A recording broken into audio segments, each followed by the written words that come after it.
PSC ഭ്രാന്തൻ്റെ YouTube ചാനലിലേക്ക് സ്വാഗതം. അപ്പോൾ നമ്മളിന്ന് ഓഗസ്റ്റ് 11 പ്രധാനപ്പെട്ട കറണ്ട് അഫയേഴ്സ് ആണ് ഡിസ്കസ് ചെയ്യാൻ പോകുന്നത്. അതിന് മുൻപായിട്ട് പറയാനുള്ള ഒരു കാര്യം, PSC ഭ്രാന്തൻ്റെ കറണ്ട് അഫയേഴ്സ് മോക്ക് ടെസ്റ്റ് നിലവിൽ വീണ്ടും PSCPrandan.com എന്ന് പറയുന്ന പേജിലേക്ക് മാറ്റിയിട്ടുണ്ട്. അപ്പോൾ നമ്മൾ നേരത്തെ പറഞ്ഞ ഒരു കാര്യമായിരുന്നു, കറണ്ട് അഫയേഴ്സ് മോക്ക് ടെസ്റ്റ് എന്നുള്ളത് ഒരു ഫൈനൽ പ്രൊഡക്റ്റാണ്, ഈ ഒരു ചാനലിൻ്റെ ഫൈനൽ പ്രൊഡക്റ്റാണെന്ന് മുൻപേ പറഞ്ഞായിരുന്നു. അപ്പോൾ അത് പ്രകാരമാണ് യൂട്യൂബിൽ കറണ്ട് അഫയേഴ്സ് മോക്ക് ടെസ്റ്റ് തുടങ്ങിയത്. അപ്പോൾ അതിൽ വലിയ ഒരു റെസ്പോൺസ് ഒന്നും കിട്ടിയിരുന്നില്ല, അതുകൊണ്ടാണ് വീണ്ടും പേജിലേക്ക് മാറ്റുന്നത്. അപ്പോൾ ഇതിലും 20 ചോദ്യമാണുള്ളത്. 20 ചോദ്യങ്ങൾ നിങ്ങൾക്ക് ഇതുപോലെ ക്ലിക്ക് ചെയ്താൽ ഗ്രേ ആയിട്ട് കാണും. അങ്ങനെ 20 ചോദ്യങ്ങൾ കഴിഞ്ഞ് കഴിഞ്ഞാൽ ഏറ്റവും അവസാനം സബ്മിറ്റ് എന്നുള്ള ഒരു ബട്ടൺ ഉണ്ട്. അപ്പോൾ അത് ക്ലിക്ക് ചെയ്ത് കഴിഞ്ഞാൽ നിങ്ങളുടെ ശരി ഉത്തരങ്ങൾ, തെറ്റ് ഉത്തരങ്ങൾ, അതുപോലെ തന്നെ നെഗറ്റീവ് മാർക്ക് കഴിഞ്ഞുള്ള നിങ്ങളുടെ യഥാർത്ഥ മാർക്ക്, ഇത്രയും കാര്യങ്ങൾ അതിൽ ലഭ്യമാകുന്നുണ്ട്. അപ്പോൾ PSC സാധാരണ ഉപയോഗിക്കുന്ന നെഗറ്റീവ് മാർക്ക് സിസ്റ്റം തന്നെയാണ് ഈ ഒരു കറണ്ട് അഫയേഴ്സ് മോക്ക് ടെസ്റ്റിന് ഉപയോഗിക്കുന്നത്. അപ്പോൾ 20 ചോദ്യങ്ങൾ ഇതുവരെ കഴിഞ്ഞിട്ടുള്ള 2021 ജനുവരി മുതൽ ഇപ്പോൾ നിലവിലുള്ള ഓഗസ്റ്റ് മാസം വരെയുള്ള ചോദ്യങ്ങൾ അതിൽ ഉൾപ്പെടുത്തിയിട്ടാണ് ചെയ്യുന്നത്. അപ്പോൾ നിങ്ങൾക്കിത് റീസെൻ്റ് ആയിട്ട് നമ്മൾ പോസ്റ്റ് ചെയ്തിട്ടുള്ള കറണ്ട് അഫയേഴ്സിൻ്റെ ക്വിസാണ് പാർട്ട് 10. അതിൽ 2021 ഓഗസ്റ്റ് മാസത്തിലെ ചോദ്യം അടക്കം ഉൾപ്പെടുത്തിയിട്ടുണ്ട്. അപ്പോൾ ആ ഒരു മോക്ക് ടെസ്റ്റ് എല്ലാവരും ചെയ്ത് നോക്കുക. അതിൻ്റെ ലിങ്ക് ഈ ഒരു വീഡിയോയുടെ ഡിസ്ക്രിപ്ഷനിൽ ഞാൻ പോസ്റ്റ് ചെയ്തിട്ടുണ്ട്. അല്ലെങ്കിൽ www.pscprandan.com എന്ന നിങ്ങൾ ഗൂഗിളിൽ സെർച്ച് ചെയ്ത് കഴിഞ്ഞാൽ ആ ഒരു പേജ് ലഭ്യമാകും. അതിൽ നിങ്ങൾക്ക് ഇതുവരെ ചെയ്ത ക്വിസൊക്കെ നിങ്ങൾക്ക് ലഭ്യമാകും.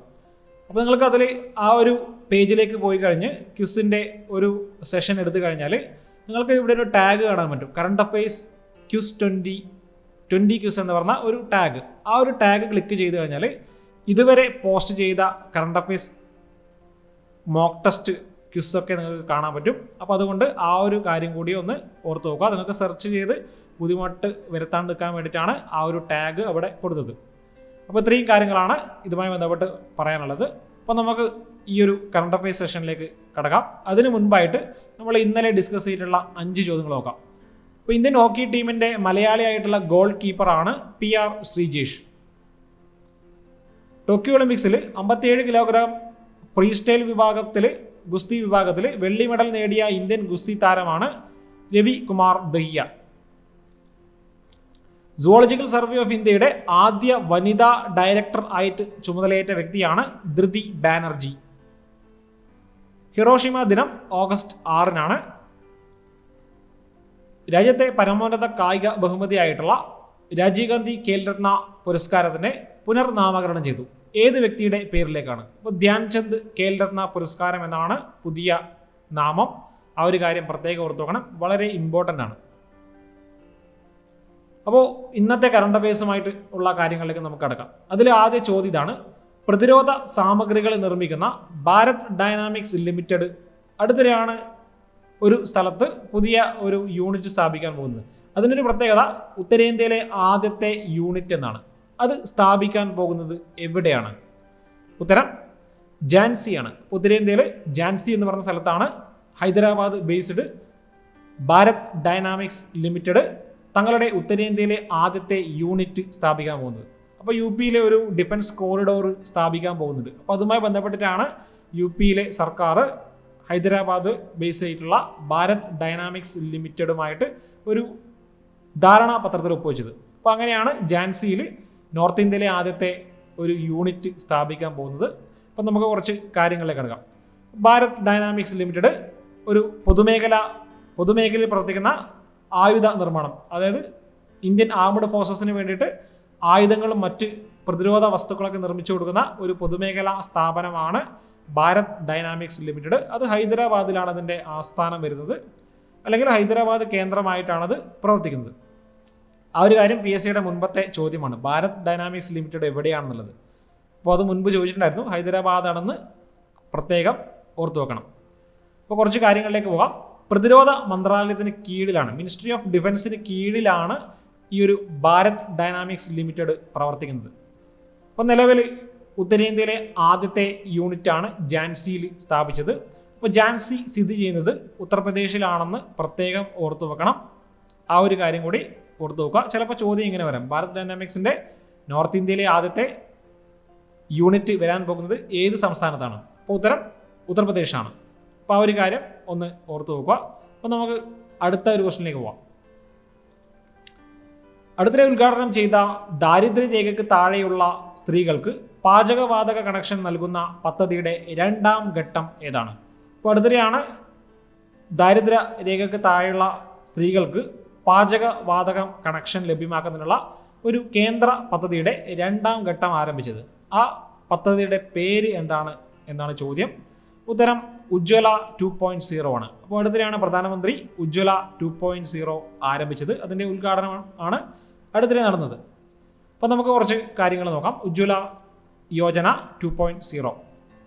അപ്പോൾ പ്രധാനമന്ത്രി ഉജ്ജ്വല യോജന അല്ലെങ്കിൽ PMUY എന്ന് പറഞ്ഞ ഒരു സ്കീമിൻ്റെ രണ്ടാമത്തെ വേർഷനാണ് അല്ലെങ്കിൽ രണ്ടാം ഘട്ടമാണ് അടുത്തിടെ 2021 ഓഗസ്റ്റ് മാസം ഉദ്ഘാടനം ചെയ്തത്.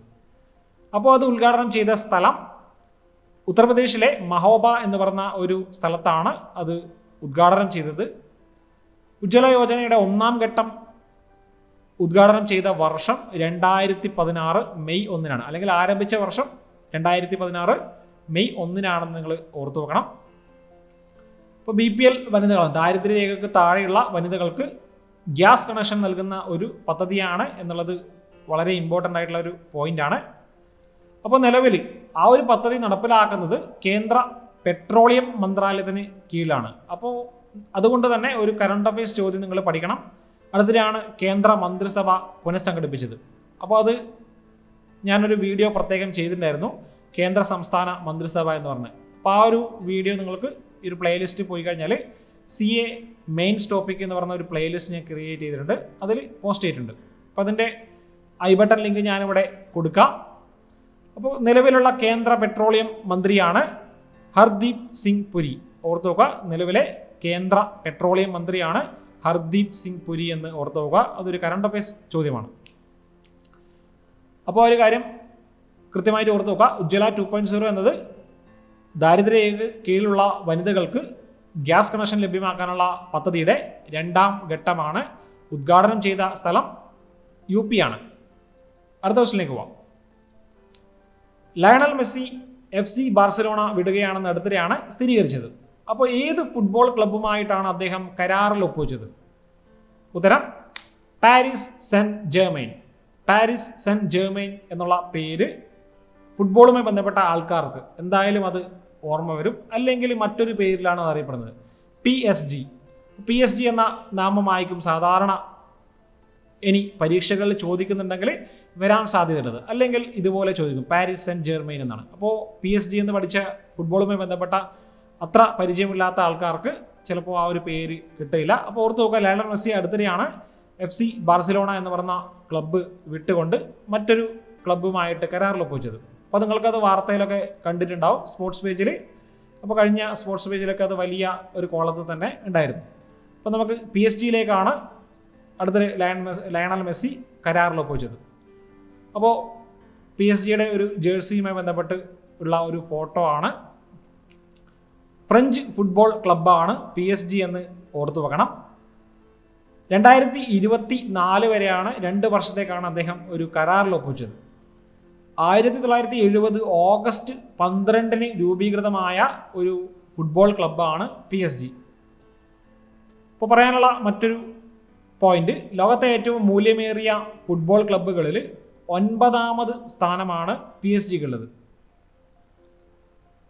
ഈ ഒരു PSG വളരെ ഇമ്പോർട്ടൻ്റ് ആയിട്ടുള്ള ഒരു ടീം തന്നെയാണ്. കാരണം അതിൽ പ്രശസ്തമായിട്ടുള്ള മറ്റ് താരങ്ങളും ആ ഒരു ടീമിൻ്റെ ഭാഗമാണ്. ബ്രസീൽ താരമായിട്ടുള്ള നെയ്മർ, ഫ്രഞ്ച് താരമായിട്ടുള്ള കിലിയൻ എംബാപ്പെ, സ്പാനിഷ് താരം സെർജിയോ റാമോസ്, അർജന്റീനയുടെ താരമായിട്ടുള്ള ഏഞ്ചൽ ഡി മരിയൊക്കെ PSG-യുമായി ബന്ധപ്പെട്ട് ഉള്ള മറ്റ് താരങ്ങളാണ്. അപ്പോൾ ആ ഒരു കാര്യം കൂടി ഒന്ന് ഓർത്തു വെക്കണം. അപ്പോൾ ലയണൽ മെസ്സി അടുത്തിടെയാണ് PSG എന്ന് പറഞ്ഞ ഫുട്ബോൾ ക്ലബ്ബുമായിട്ട് കരാറിൽ ഏർപ്പെട്ടത്. അപ്പോൾ നിലവിൽ മുൻപുണ്ടായിരുന്ന ക്ലബ്ബ് FC ബാർസലോണയാണെന്ന് ഓർത്തു വെക്കുക. അടുത്ത ക്വസ്റ്റ്യനിലേക്ക് പോവാം. അത്ലറ്റിക് ഫെഡറേഷൻ ദേശീയ ജാവലിൻ ദിനമായിട്ട് ആചരിക്കാൻ തീരുമാനിച്ചത് ഏത് ദിവസമാണ്? ഉത്തരം ഓഗസ്റ്റ് 7-നാണ്. ഇപ്പോൾ ഓർത്ത് നോക്കുക, അടുത്തിടെ അത്ലറ്റിക് ഫെഡറേഷൻ ദേശീയ ജാവലിൻ ദിനമായിട്ട് ആചരിക്കാൻ തീരുമാനിച്ച ദിവസമാണ് ഓഗസ്റ്റ് 7. അപ്പോൾ ആ ഓഗസ്റ്റ് 7-ന്റെ പ്രത്യേകത എല്ലാവർക്കും അറിയുന്നതാണ്. 2021 ഓഗസ്റ്റ് 7-നാണ് നീരജ് ചോപ്ര ഒളിമ്പിക്സിൽ ഇന്ത്യക്കായിട്ട് സ്വർണം നേടിയത്. നീരജ് ചോപ്ര ജാവലിൻ മത്സരത്തിലാണ് ഇന്ത്യക്ക് വേണ്ടിയിട്ട് ഒളിമ്പിക്സ് സ്വർണം നേടിയത്. അപ്പോൾ ആ ഒരു ദിവസത്തെ ഓർമ്മയ്ക്കായിട്ടാണ് എല്ലാ വർഷവും ഇനി മുതൽ ഓഗസ്റ്റ് 7 ജാവലിൻ ദിനമായിട്ട് ആചരിക്കാൻ പോകുന്നത്. അതൊന്ന് പ്രത്യേകം ഓർത്തു നോക്കണം. പുതിയ ഒരു കറണ്ട് അഫയേഴ്സ് ആയിട്ട് ഉള്ള ഒരു ചോദ്യമാണ് ഓഗസ്റ്റ് 7 ദേശീയ ജാവലിൻ ദിനം. അപ്പോൾ നമുക്ക് കുറച്ച് കാര്യങ്ങൾ നോക്കാം. അപ്പോൾ അത്ലറ്റിക്സിൽ ഇന്ത്യയുടെ ആദ്യ ഒളിമ്പിക് സ്വർണം എന്ന നേട്ടമാണ് നീരജ് ചോപ്ര നേടിയത്. ഇതുവരെ ട്രാക്ക് ആൻഡ് ഫീൽഡ് ഇനത്തിൽ ഇന്ത്യക്ക് ഒളിമ്പിക്സിൽ സ്വർണം നേടിയിട്ടുണ്ടായിരുന്നില്ല. അതിനു മുൻപ് സ്വർണം നേടിയത് അഭിനവ് ബിന്ദ്രയാണ് ഷൂട്ടിംഗ് ഇനത്തിലാണ്. മറ്റ് ഹോക്കി ഇനത്തിലാണ് ഇന്ത്യക്ക് ഒളിമ്പിക്സിൽ മുൻപ് സ്വർണം കിട്ടിയിട്ടുള്ളത്. ആ ഒരു കാര്യമൊക്കെ ഒളിമ്പിക്സുമായി ബന്ധപ്പെട്ട ഫാക്റ്റുകളാണ്.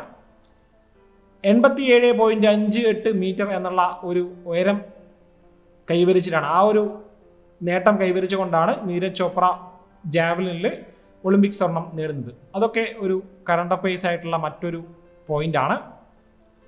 മറ്റൊരു പോയിന്റ് എന്ന് പറയുന്നത് അത്ലറ്റിക് ഫെഡറേഷൻ ഓഫ് ഇന്ത്യയാണ് ഓഗസ്റ്റ് 7 ജാവലിൻ ദിനമായിട്ട് ആചരിക്കാൻ തീരുമാനിച്ചത്. അപ്പോൾ അത്ലറ്റിക്സ് ഫെഡറേഷൻ ഓഫ് ഇന്ത്യയുമായി ബന്ധപ്പെട്ട ഒരു മലയാളിയുണ്ട്.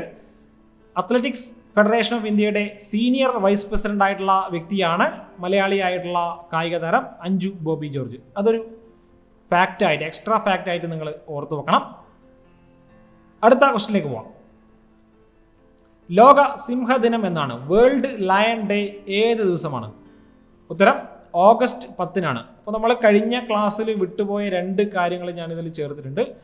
അത്ര പ്രധാനപ്പെട്ട ദിവസമൊന്നുമല്ല, എന്നാലും ആ 2 കാര്യങ്ങൾ ഞാനിതിൽ ചേർക്കുകയാണ്. ഒന്ന് ലോക സിംഹദിനമാണ്. ഓഗസ്റ്റ് 10-നാണ് ലോക സിംഹദിനമായിട്ട് ആചരിക്കുന്നത്. അതിന് പിന്നിലുള്ള കുറച്ച് ചരിത്രം ഒന്ന് നോക്കാം. അപ്പോൾ അതിന് പിന്നിലുള്ള ഒരു കാര്യം എന്ന് വെച്ചാൽ international union for conservation of nature അഥവാ IUCN-ന്റെ റെഡ് ലിസ്റ്റിലാണ് ഇപ്പോൾ നിലവിൽ സിംഹം ഉൾപ്പെടുത്തിയിട്ടുള്ളത്. കാരണം വംശനാശ ഭീഷണി നേരിടുന്ന ഒരു ജീവിയായിട്ടാണ് ഇപ്പോൾ സിംഹത്തിനെ കരുതപ്പെടുന്നത്. അപ്പോൾ അതുകൊണ്ട് തന്നെ അതിൻ്റെ സംരക്ഷണത്തിന് വേണ്ടിയിട്ടാണ് ഓഗസ്റ്റ് 10 എന്നുള്ള ദിവസം ലോക സിംഹദിനമായിട്ട് ആചരിക്കാൻ തീരുമാനിച്ചത്.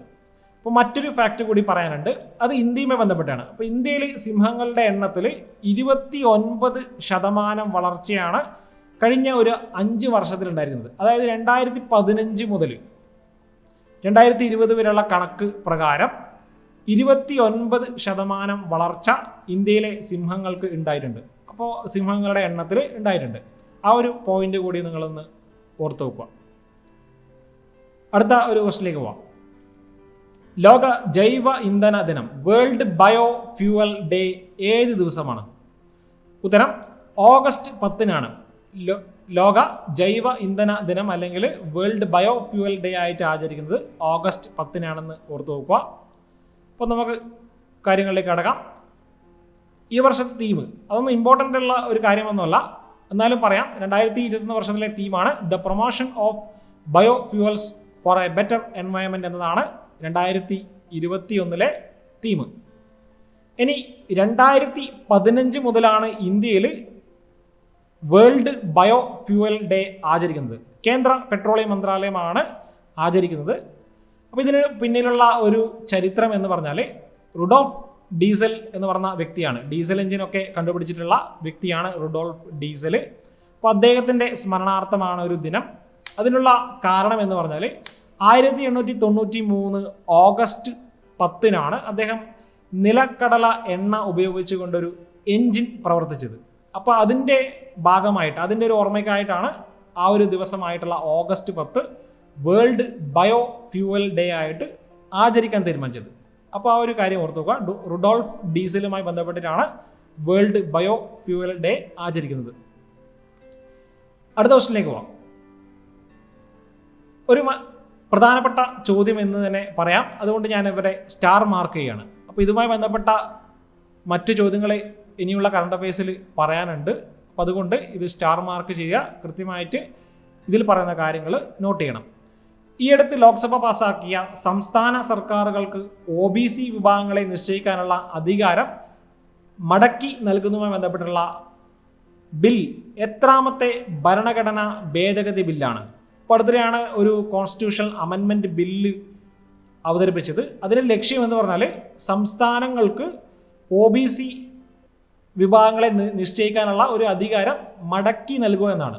അപ്പോൾ ആ ഭരണഘടനാ ഭേദഗതി ബില്ല് എന്നാണ് ചോദിച്ചിട്ടുള്ളത്. അപ്പോൾ ഉത്തരം 127ാമത് അമെൻമെൻറ്റ് ബില്ലാണ്. അപ്പോൾ ഞാനൊരു ചോദ്യം തയ്യാറാക്കാനുള്ള കാരണം ഈ ഒരു ചോദ്യത്തിന് ഒരുപാട് കാര്യങ്ങൾ നമുക്ക് ഉണ്ട്. അപ്പോൾ അതിലൊരു കാര്യം മാത്രമേ ഞാൻ എടുത്തിട്ടുള്ളൂ, ഭരണഘടനാ ഭേദഗതി ബില്ലിനെ കുറിച്ച് മാത്രമേ ഞാൻ ഇതിൽ സൂചിപ്പിച്ചിട്ടുള്ളൂ. ബാക്കി കാര്യങ്ങൾ നമ്മൾ ഡിസ്ക്രിപ്ഷനിൽ പറഞ്ഞു പോവുകയാണ്. അപ്പോൾ ആദ്യമായിട്ട് പറയുന്നത്, അപ്പോൾ അടുത്തിടെയാണ് ലോക്സഭയിൽ ഒരു ഭേദഗതി ബില്ല് അവതരിപ്പിച്ചത്.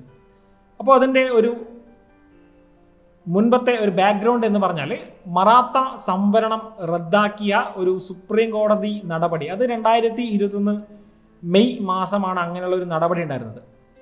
അത് മറികടക്കാൻ വേണ്ടിയിട്ടാണ് പുതിയ ഒരു അമെൻമെൻറ്റ് ബില്ല് കൊണ്ടുവരുന്നത്. അപ്പോൾ അതിനുള്ള കാര്യം നമുക്ക് നോക്കാം. അതായത് മറാത്ത സംവരണം റദ്ദാക്കിയ സുപ്രീം കോടതി OBC പട്ടികയിൽ ഏതെങ്കിലും വിഭാഗത്തെ ഉൾപ്പെടുത്താനുള്ള അധികാരം രാഷ്ട്രപതിക്ക് മാത്രമാണെന്ന് വ്യക്തമാക്കിയിരുന്നു. അപ്പോൾ അന്ന് സുപ്രീം കോടതി അങ്ങനെ വ്യക്തമാക്കാനുള്ള കാരണവും അതുമായി ബന്ധപ്പെട്ടുള്ള കുറച്ച് ഫാക്റ്റുകൾ നമുക്കിവിടെ പറഞ്ഞു പോകാം. നമ്മൾ മുൻപേ ഡിസ്കസ് ചെയ്ത ഫാക്റ്റുകൾ തന്നെയാണ്. 2021 മെയ് മാസം സുപ്രീം കോടതി മറാത്ത സംവരണവുമായി ബന്ധപ്പെട്ടിട്ടുള്ള ആ ഒരു വിധിയുടെ ഒരു ബാക്ക്ഗ്രൗണ്ട് നമുക്ക് നോക്കാം. ഞാൻ ഈ പറഞ്ഞിട്ടുള്ള ചോദ്യം ടെലിഗ്രാം ചാനലിൽ പോസ്റ്റ് ചെയ്തിട്ടുണ്ട്. ആ ഒരു ചോദ്യം മാത്രം, കാരണം ഇത് ഇമ്പോർട്ടൻ്റ് ആയിട്ടൊരു ചോദ്യമാണ്. കാരണം കൃത്യമായിട്ട് നിങ്ങളത് ഓർത്ത് വെക്കണം, ഒരു അമെൻമെൻറ്റുമായി ബന്ധപ്പെട്ട ഒരു ചോദ്യമായതുകൊണ്ട്. അപ്പോൾ നമുക്കിനി ഇതിൻ്റെ ചരിത്രത്തിലേക്ക് കടക്കാം. അതായത് 2021 മെയ് മാസമാണ് മഹാരാഷ്ട്ര നിയമസഭ മറാത്ത സമുദായത്തിൻ്റെ ഒരു സംവരണവുമായി ബന്ധപ്പെട്ട ഒരു നിയമസഭ ബില്ല് പാസ്സാക്കിയത്. അപ്പോൾ ആ ഒരു ബില്ല് സുപ്രീം കോടതി എതിർക്കുകയും അത് റദ്ദാക്കുകയും ചെയ്തിരുന്നു. സുപ്രീം കോടതിയുടെ ഭരണഘടനാ ബെഞ്ച് ആ ഒരു നിയമസഭ ബില്ല് പാസ്സാക്കിയിട്ടുള്ള ആ ബില്ല് റദ്ദാക്കി. അപ്പോൾ അതുമായി ബന്ധപ്പെട്ടാണ് ഇത് കേസ് തുടങ്ങുന്നത്. അപ്പോൾ അതായത് ആ ഒരു സമയത്ത് സുപ്രീം കോടതി പറഞ്ഞത് ഒരു ചരിത്രപ്രധാനമായിട്ടുള്ള മറ്റൊരു കേസുമായി ബന്ധപ്പെട്ട കാര്യങ്ങളൊക്കെ പറഞ്ഞിരുന്നു. അപ്പോൾ ആദ്യം നോക്കാം. മഹാരാഷ്ട്രയിലെ മറാത്ത സമുദായക്കാർക്ക് 16% സംവരണം, അതായത് തൊഴിൽ, വിദ്യാഭ്യാസം മേഖലകളിൽ സംവരണം ഏർപ്പെടുത്തിക്കൊണ്ടാണ് അന്ന് നിയമസഭ ഒരു ബില്ല് പാസ്സാക്കിയത്. അപ്പോൾ അത് സുപ്രീം കോടതിയുടെ 5 അംഗ ഭരണഘടനാ ബെഞ്ച് റദ്ദാക്കി. അന്ന് അതിൻ്റെ അധ്യക്ഷനായിരുന്ന വ്യക്തി ജസ്റ്റിസ് അശോക് ഭൂഷണാണ്. അപ്പോൾ അത് റദ്ദാക്കിക്കൊണ്ട് സുപ്രീം കോടതി പറഞ്ഞ ഒരു കാര്യം എന്ന് വെച്ചാൽ സംവരണം പരമാവധി 50% എന്നതാണ് ഇന്ത്യയിലെ നിയമം എന്നാണ് അന്ന് സുപ്രീം കോടതി പറഞ്ഞത്. അപ്പോൾ അങ്ങനെ ഒരു കാര്യം പറയാനുള്ള ഒരു വസ്തുത എന്ന് വെച്ചാൽ 1992 ഒരു കേസിൻ്റെ വിധിയിലാണ് സുപ്രീം കോടതി 50% സംവരണം എന്നുള്ള കാര്യം പറഞ്ഞത്. അപ്പോൾ 1992 ഇന്ദിരാ സാനി കേസിലാണ് ആ ഒരു വിധി പറഞ്ഞത്, അല്ലെങ്കിൽ മണ്ഡൽ കമ്മീഷൻ കേസും എന്ന് അറിയപ്പെടുന്നുണ്ട്. അപ്പോൾ ആ ഒരു കേസിലാണ് സുപ്രീം കോടതിയുടെ 9 അംഗ ബെഞ്ച് ആ ഒരു വിധി പറഞ്ഞത്. 50% സംസ്ഥാനങ്ങളിലെ മാക്സിമം സംവരണം, അതിൽ കൂടാൻ പാടില്ല. ഒരു സമുദായത്തിനും അതായത് ടോട്ടൽ വരുമ്പോൾ 50% കൂടാൻ പാടില്ല. പക്ഷേ എമർജൻസി സിറ്റുവേഷൻസിൽ 50% മുകളിൽ സംവരണം സംസ്ഥാനങ്ങൾക്ക് അനുവദിക്കാമെന്നാണ് അന്ന് സുപ്രീം കോടതി പറഞ്ഞത്. അപ്പോൾ അത് പ്രകാരമാണ് സുപ്രീം കോടതി ആ ഒരു മറാത്ത സംവരണം റദ്ദാക്കിയത്. അപ്പോൾ അതിൽ ഒരു എമർജൻസി കേസല്ല എന്ന് കണ്ടുകൊണ്ടാണ് അത് റദ്ദാക്കിയത്.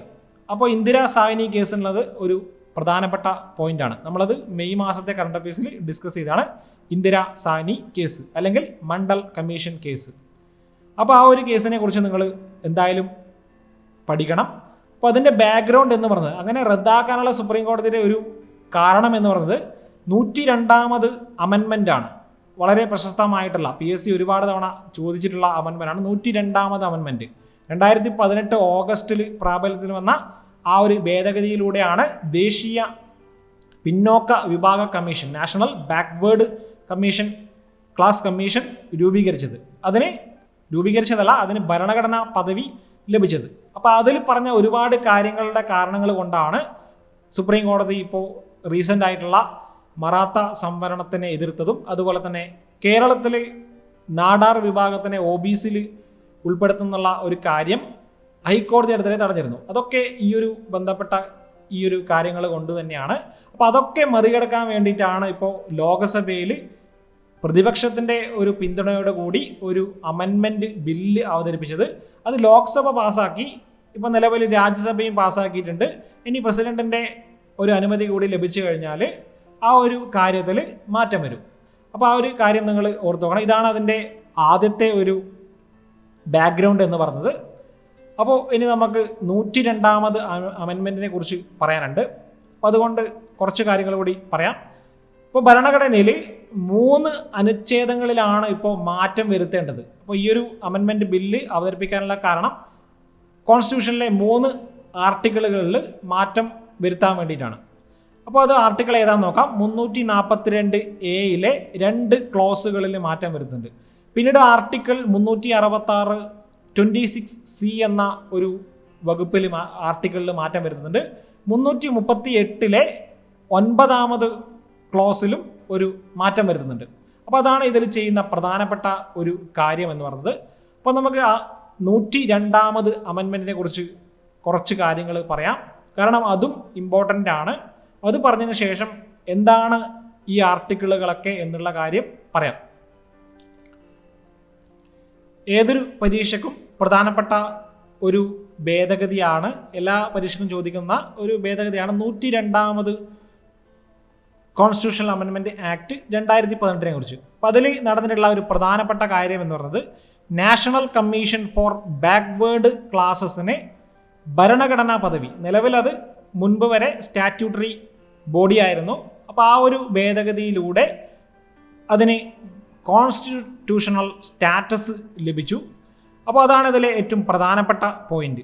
അപ്പോൾ അതിൻ്റെ ഒരു ബാക്ക്ഗ്രൗണ്ട് എന്ന് പറഞ്ഞാൽ, അപ്പോൾ അതിന് മുൻപ് ഇന്ത്യയിൽ 2 ബാക്ക്വേർഡ് ക്ലാസസ് കമ്മീഷൻ ഉണ്ടായിരുന്നു. അപ്പോൾ നിങ്ങളത് മുൻപ് സ്റ്റാറ്റിക് GK ഒക്കെ പഠിക്കുമ്പോൾ പഠിച്ചിട്ടുണ്ടാവും.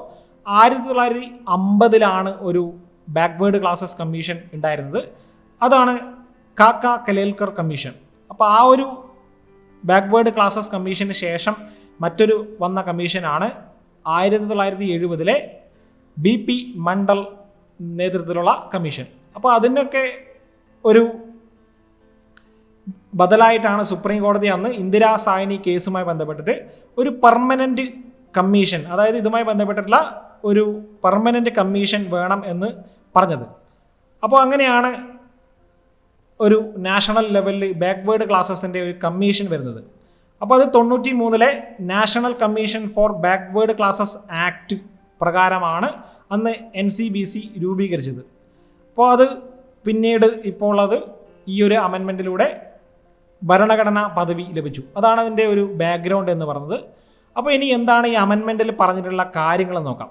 അപ്പോൾ അതിൽ അമെൻമെൻറ്റിൽ പറഞ്ഞിട്ടുള്ള കാര്യങ്ങൾ എന്ന് പറയുന്നത് പ്രധാനപ്പെട്ട കാര്യം ഇത് തന്നെയാണ്. NCBCക്ക് കോൺസ്റ്റിറ്റ്യൂഷണൽ സ്റ്റാറ്റസ് ലഭിച്ചു. പിന്നീട് പറയാനുള്ളത് കൂടുതലായിട്ടുള്ള കുറച്ച് വസ്തുതകൾ അതിൽ കൂട്ടിച്ചേർത്തിട്ടുണ്ട്.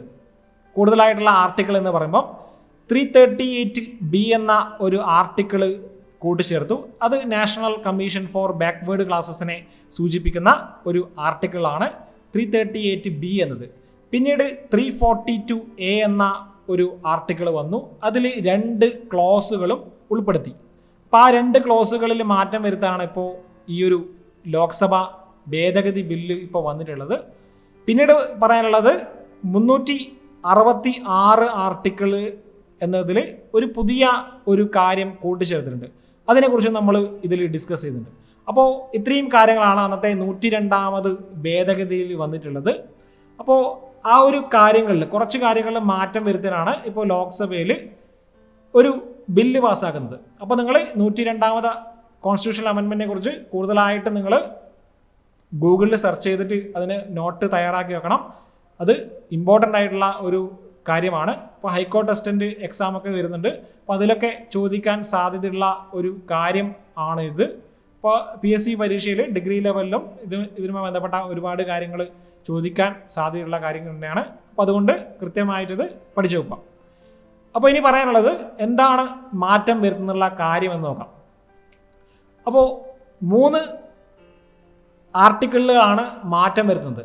ഒന്നാമത് 338B എന്ന ആർട്ടിക്കിളിൽ പറഞ്ഞിട്ടുള്ള ഒരു കാര്യം മാറ്റം വരുന്നുണ്ട്.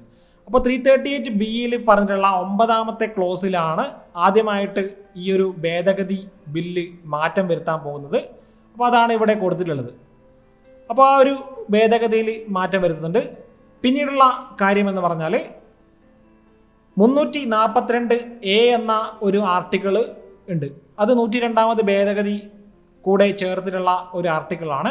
അതിലുള്ള 2 കാര്യങ്ങളിൽ മാറ്റം വരുന്നുണ്ട്. അതായത് ആ 2 കാര്യങ്ങൾ പറയുന്നത്, ഒന്ന്, പ്രസിഡന്റിനാണ് ഗവർണറുടെ നിർദ്ദേശപ്രകാരം ഏത് സംസ്ഥാനത്തിലെയും അല്ലെങ്കിൽ കേന്ദ്രഭരണ പ്രദേശത്തിലെയും ബാക്ക്വേർഡ് ക്ലാസസിനെ നിശ്ചയിക്കാനുള്ള അധികാരം.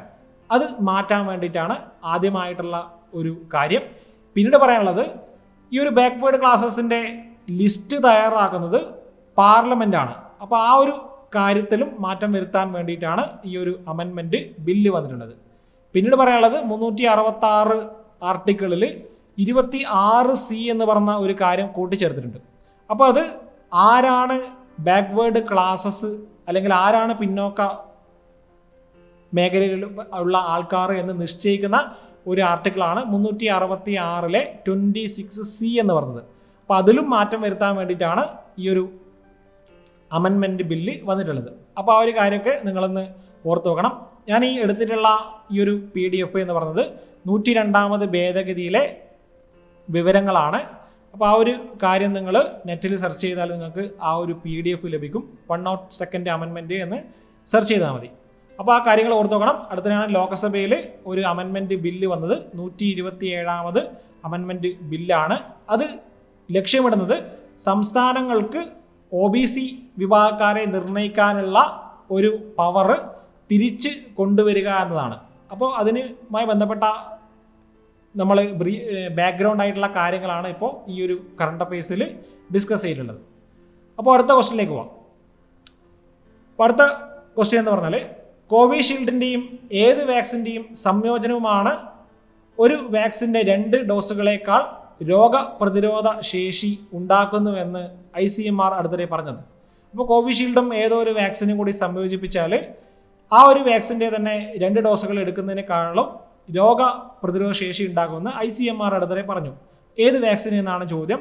ഉത്തരം കോവാക്സിനാണ്. അപ്പോൾ കോവിഷീൽഡും കോവാക്സിനും ചേർത്ത് നൽകിയാൽ രോഗപ്രതിരോധ ശേഷിയുണ്ട് എന്ന് അടുത്തിടെയാണ് ICMR ഒരു പഠനത്തിലൂടെ തെളിയിച്ചത്. അപ്പോൾ നമുക്ക് ആ കാര്യങ്ങളിലേക്ക് നോക്കാം. ആദ്യമായിട്ട് ICMR എന്ന് പറഞ്ഞാൽ Indian council of medical research ആണ്. അപ്പോൾ ഈ ICMR പഠനം നടത്തിയത് 18 പേരിലാണ്. അതായത് ഈ ഒരു 18 പേരിൽ ആക്സിഡൻ്റലി, അതായത് പിന്നെ അറിയാതെ തന്നെ കോവിഷീൽഡ് ഫസ്റ്റ് ഡോസ് വാക്സിനും 2ാമത്തെ വാക്സിൻ കോവാക്സിനുമായിട്ട് കുത്തിവെച്ചിരുന്നു. അപ്പോൾ ആ ഒരു വ്യക്തികളിൽ പഠനം നടത്തിയതിലൂടെയാണ് ICMR ഇത് കണ്ടെത്തിയത്. അതായത് സാധാരണ ഒരേ ഡോസിൻ്റെ 2 വാക്സിൻ എടുക്കുന്നതിന് പകരം ഈ 2 വാക്സിൻ മിക്സ് ആക്കിയാൽ, അതായത് വാക്സിൻ കോക്ടെയിൽ ആക്കി നൽകി കഴിഞ്ഞാൽ പ്രതിരോധ ശേഷി വർദ്ധിക്കുന്നുണ്ടാണ് എന്നാണ് ICMR കണ്ടെത്തിയത്. അപ്പോൾ ആ ഒരു കാര്യം ഒന്ന് ഓർത്തു വെക്കണം. അപ്പോൾ പറയാനുള്ള മറ്റൊരു കാര്യം, ഈ ICMR ഇപ്പോൾ നിലവിൽ ഈ ഒരു പഠനത്തിന് വേണ്ടിയിട്ട് DGCA അപ്രൂവൽ നൽകിയിട്ടുണ്ട്.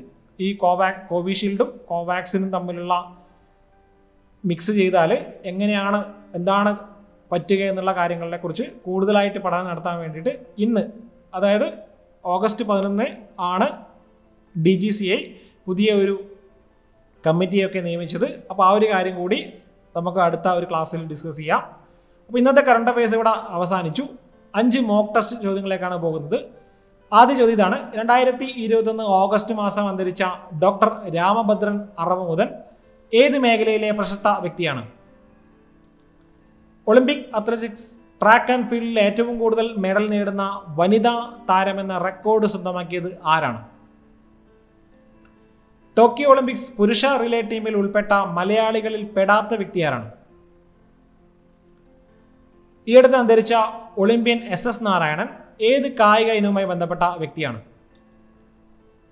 സാമൂഹിക നീതി ശാക്തീകരണ മന്ത്രാലയം പിന്നോക്ക വിഭാഗങ്ങൾ, പട്ടികജാതിക്കാർ, സഫായി കർമ്മചാരികൾ എന്നിവർക്ക് വേണ്ടിയിട്ട് ആരംഭിക്കുന്ന ഏത് പോർട്ടലാണ് അടുത്തിടെ പുറത്തിറക്കിയത്? അത് നൈപുണ്യ വികസന പദ്ധതികൾ ലഭ്യമാക്കാൻ വേണ്ടിയിട്ടുള്ള ഒരു പോർട്ടലാണ്. ആ പോർട്ടലിൻ്റെ പേരെന്താണ്? 5 ചോദ്യങ്ങളായിട്ടുണ്ട്. അതിൻ്റെ ഉത്തരം നിങ്ങൾ കമൻറ്റ് ചെയ്യുക. കൂടുതൽ കറണ്ട് അഫയേഴ്സുമായിട്ട് അടുത്തൊരു വീഡിയോയിൽ കാണാം. Thank you.